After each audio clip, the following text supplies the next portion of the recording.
First, visit iReaShare.com and head to the iPhone Manager page. You can scroll down to check all the features and the step-by-step guide in detail. After that, click the Back to Top button. Click the Try for Free option to download it on your computer.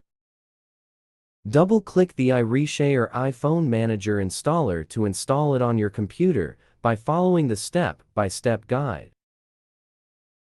Once finished, click Finish to close setup. To back up files from iPhone to PC, run the software. Connect your iPhone to your PC via USB. The software will quickly recognize your iPhone. Tap Trust on your iPhone, then click Continue to go on. To back up files from iPhone to PC, click Super Toolkit, iTunes Backup, and Restore.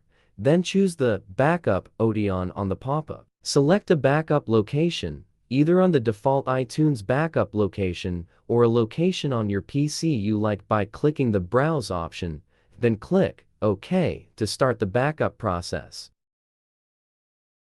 Here, you need to input the password to unlock your iPhone while extracting data. The software begins backing up your iPhone to your PC directly.